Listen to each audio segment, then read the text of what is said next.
Halo teman-teman semua, perkenalkan nama saya Ira Rizwana dari Universitas Sultan Ageng Tirtayasa, jurusan Teknologi Pangan dengan NIM 4444210094. Jadi di sini saya akan memenuhi salah satu tugas mata kuliah analisis pangan, yaitu mereview analisis kadar lemak menggunakan metode Soclet.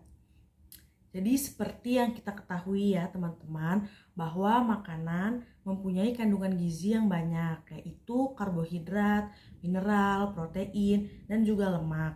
Pada setiap gizi tersebut mempunyai fungsi masing-masing dalam memelihara kondisi tubuh serta memiliki nutrien yang sangat diperlukan untuk sumber energi dalam tubuh dan untuk keberlangsungan proses metabolisme. Salah satunya yaitu lemak. Ya, seperti yang sudah saya dapatkan ya, adapun pengertian lemak. Lemak merupakan salah satu sumber energi yang dibutuhkan dalam melakukan aktivitas sehari-hari. Lemak ini berperan sebagai cadangan energi bagi tubuh.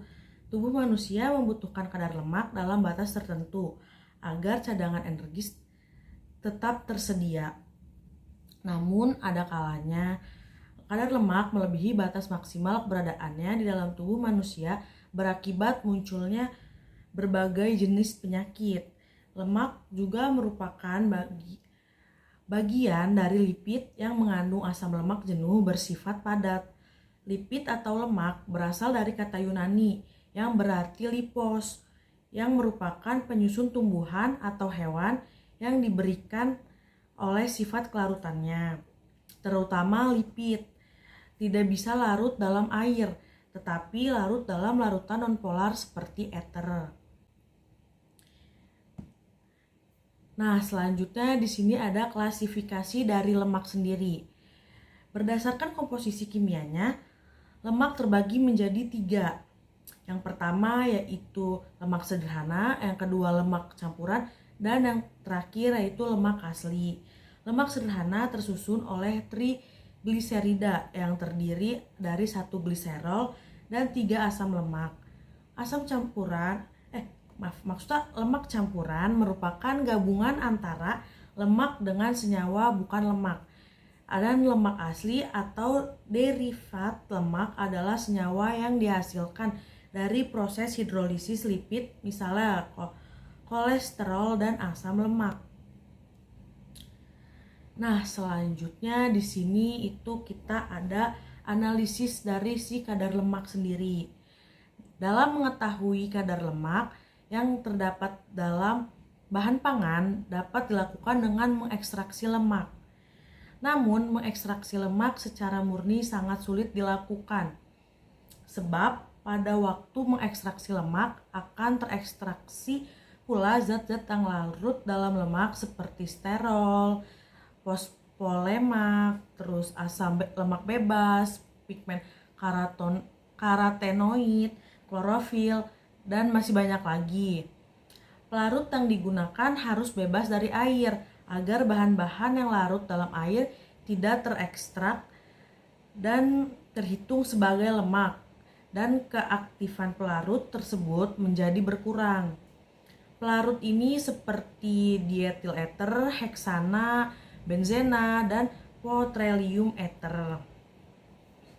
Lemak dan minyak terdapat pada hampir semua jenis pangan dan masing-masing mempunyai jumlah kandungan yang berbeda-beda. Oleh karena itu, analisis kadar lemak suatu bahan pangan sangatlah penting untuk dilakukan agar kebutuhan kalori suatu bahan makanan bisa diperhitungkan dengan baik. Jadi kalau misalkan kita nggak tahu nih kadar lemaknya berapa dari suatu makanan, itu bisa berakibat fatal ya teman-teman, dan bisa menyebabkan suatu penyakit. Selanjutnya yaitu ada metode analisis kadar lemak. Nah, metode analisis kadar lemak sendiri secara garis besarnya itu dibagi menjadi 2, yaitu metode kering dan metode basah. Penentuan kadar lemak dapat dilakukan dengan beberapa metode, antara lain metode ekstraksi pelarut, metode ekstraksi basah tanpa pelarut, metode instrumental dengan NMR beresolusi rendah, metode dielektrik, IR, kalorimetri, pengukuran densitas, dan lain sebagainya. Nah, selanjutnya yaitu kita masuk ke inti nih, yaitu metode Soclet. Jadi seperti yang kita lihat ya teman-teman, di sini tuh sudah terdapat 2 dari alat Soclet sendiri. Yang pertama merupakan dari animasinya, dan yang kedua secara nyatanya yang sering kita temui mungkin saat praktikum di laboratorium. Nah, ini adalah susunan dari alat Soclet yang sudah disusun. Bisa teman-teman lihat sendiri ya. Oke, next. Selanjutnya ada pengertian nih dari metode Soclet. Jadi, metode ekstraksi Soclet adalah metode ekstraksi dengan prinsip pemanasan dan perendaman sampel. Hal itu menyebabkan terjadinya pemecahan dinding dan membran sel akibat perbedaan tekanan antara di dalam dan di luar dari si selnya tersebut. Nah, dengan demikian metabolit sekunder yang ada di dalam sitoplasma akan terlarut ke dalam pelarut organik. Larutan itu kemudian menguap ke atas dan melewati dinding udara yang akan mengembunkan uap tersebut menjadi tetesan yang akan terkumpul kembali. Nah, jadi bisa dilihat dari yang tadi alat ini itu nanti akan ada yang uapnya keluar setelah kita menyalakan dari si hot plate-nya ini ya teman-teman. Kemudian, bila larutan melewati batas lubang pipa samping Soclet, maka akan terjadi sirkulasi. Sirkulasi yang berulang itulah yang menghasilkan ekstrak yang baik. Ekstrak dengan alat Soclet merupakan cara ekstraksi yang efisien dan efektif untuk menentukan kadar minyak atau lemak suatu bahan. Proses ekstraksi dipengaruhi oleh metode pelarut, suhu, serta waktu ekstraksi yang akan berpengaruh terhadap konsentrasi serta kualitas ekstrak minyak yang dihasilkan. Nah, selanjutnya di sini ada yaitu prinsipnya, prinsip dari metode Soclet. Metode ekstraksi Soclet memiliki prinsip diekstraksi lemak secara berulang dengan pelarut organik. Dilanjutkan dengan melakukan penimbangan. Setiap pelarut organik memiliki polaritas yang berbeda. Pelarut yang memiliki polaritas paling sesuai dengan lemak akan memberikan hasil ekstraksi yang lebih baik. Semakin lama waktu ekstraksi menyebabkan lemak yang dibawa oleh pelarut ekstraksi semakin banyak, dan juga lemak pada sampel habis, dan semakin tinggi suhu menyebabkan ekstraksi semakin cepat. Pada metode Soclet, suhu yang digunakan harus sesuai dengan titik didih pelarut yang digunakan. Nah, selanjutnya di sini ada bagian dan fungsi dari alat Soclet itu sendiri. Ya, jadi yang pertama dapat kita lihat ya, di sini itu ada kondensor yang paling atas. Jadi kondensor ini berfungsi sebagai pendingin dan juga untuk mempercepat proses pengembunan. Kemudian yang kedua yaitu ada selongsong.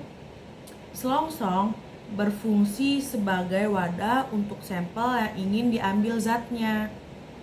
Dan kemudian ini di bawahnya ada pipa F. Nah, pipa F sendiri berfungsi sebagai jalannya uap bagi pelarut yang menguapkan dari proses penguapan.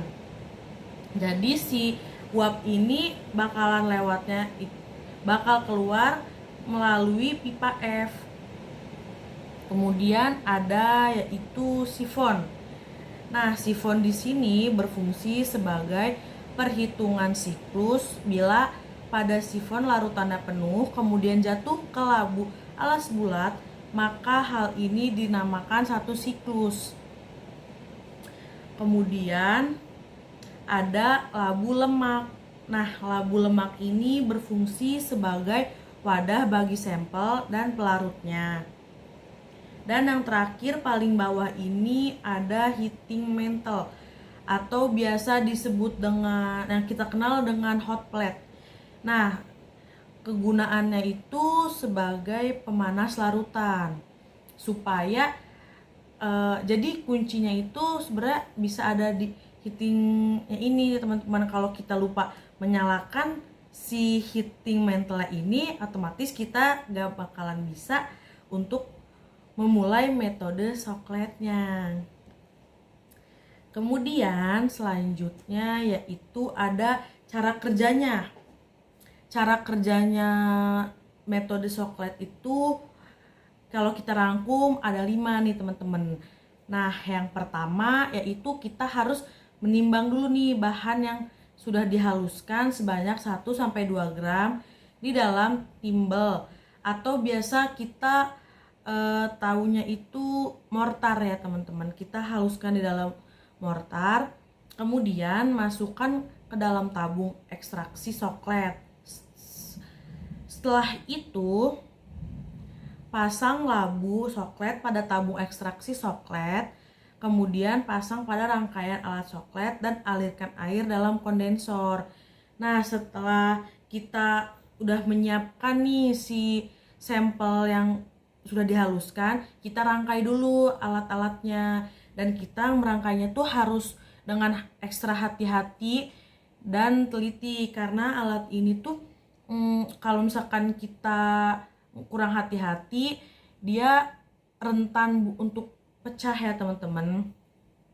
Kemudian yang ketiga yaitu tambahkan petroleum ether secukupnya ke dalam labu soklet, kemudian pasang pada water bath, kemudian lakukan ekstraksi selama 4 jam. Seperti yang kita ketahui, kalau kita mau menghitung kadar lemak itu, kita biasanya membutuhkan waktu selama 6 jam. Tetapi jika kita ingin melakukannya secara cepat, kita itu dapat melakukan selama 4 jam. Walaupun seharusnya kita melakukannya selama 6 jam. Dan selanjutnya yaitu lepaskan labu soklet dari rangkaian alat soklet, pindahkan ke dalam botol timbang yang sudah diketahui beratnya. Uapkan solvennya sehingga didapat lemak yang diketahui beratnya dalam botol timbang. Kemudian yang terakhir yaitu berat dari residu dalam botol timbang dinyatakan sebagai berat lemak dalam sampel. Kemudian selanjutnya seperti yang kita ketahui, kalau setiap metode itu selalu ada kelebihan dan kekurangannya. Nah, jadi di sini terdapat 3 kelebihan dan 3 kekurangan yang sudah saya rangkum. Nah, kelebihan dari metode soklet sendiri yaitu dapat menghitung kadar lemak dalam jumlah banyak dengan sampel kering. Nah, yang kedua, pelarut yang digunakan lebih sedikit dan waktu ekstraksi lebih singkat.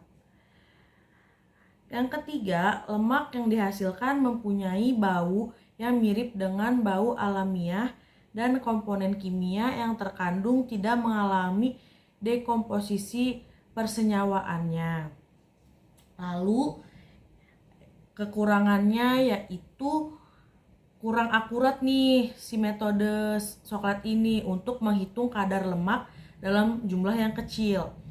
Nah, yang kedua yaitu dapat menyebabkan rusaknya solut atau komponen lainnya yang tidak tahan panas.